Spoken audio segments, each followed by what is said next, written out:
The world had always pitied him.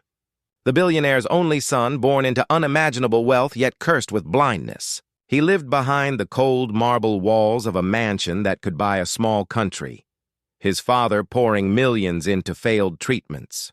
Then, one fateful day, a little girl from the slums appeared in his life, barefoot, hungry, and holding nothing but innocence in her eyes. No one knew that her arrival would unravel a secret buried deeper than money could hide, because what she was about to discover would change everything. The truth about his blindness wasn't a tragedy of fate. It was a lie. Ethan Callaway was the heir to one of America's largest tech fortunes. From birth, cameras followed his every milestone, except there were none worth celebrating. Born blind, he never saw the faces that adored him or the world his family owned. His father, Richard Callaway, built a billion-dollar empire from innovation, but couldn't fix the one thing that broke him: his son's sight. The boy grew up surrounded by caretakers, tutors, and doctors, yet all he felt was darkness and the weight of pity. Outside the mansion walls, life couldn't have been more different. In the city's forgotten corner lived a young girl named Maya.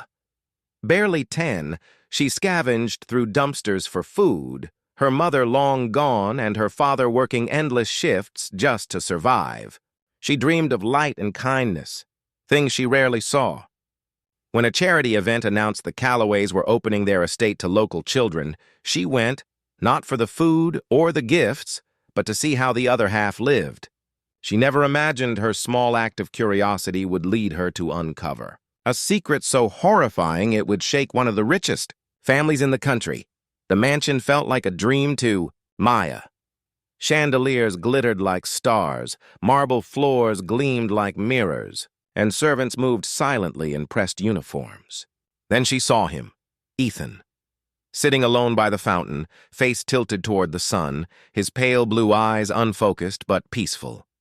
Something about his stillness drew her in. While others rushed for treats, she quietly approached him and offered a cookie she'd saved from the charity table. He smiled faintly, sensing her presence. Over the next few weeks, Maya returned. She found small ways to sneak past the security, through the gardens, the back gates, anywhere she could hide. Ethan listened to her stories about the world outside, the smell of street food, the laughter of children, the music from the alleyways. And though he couldn't see, he imagined it all through her voice. But something strange began happening. Ethan described things he shouldn't have known.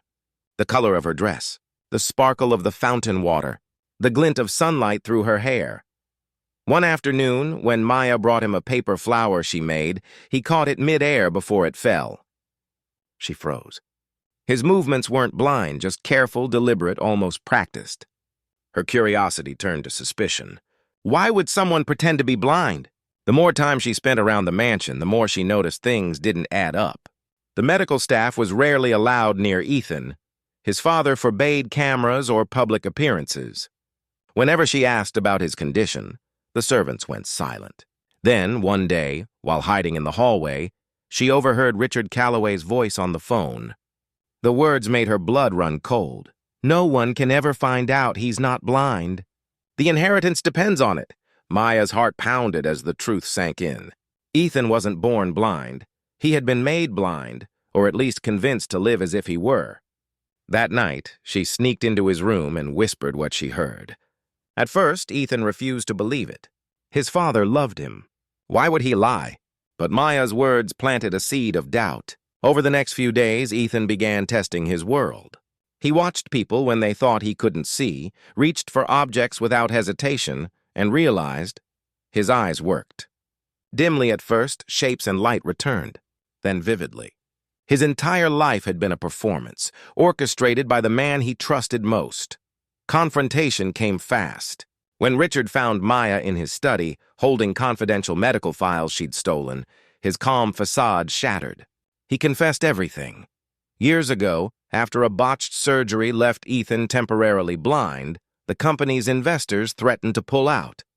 Richard exploited the sympathy of the world, using his son's blindness to brand his empire as a symbol of perseverance. Donations, publicity, government contracts, they all came pouring in. When Ethan began to recover, Richard bribed doctors and isolated his son to keep the lie alive. Maya tried to run, but security caught her. In a moment of fury, Richard struck her, shouting that no one would believe a street girl over him. But Ethan saw it all, truly saw it, and something inside him broke. For the first time, he opened his eyes, meeting his father's gaze with a mix of pain and fury. "You took my sight," he whispered. Not just his vision, but his life. The scandal hit the world like a storm.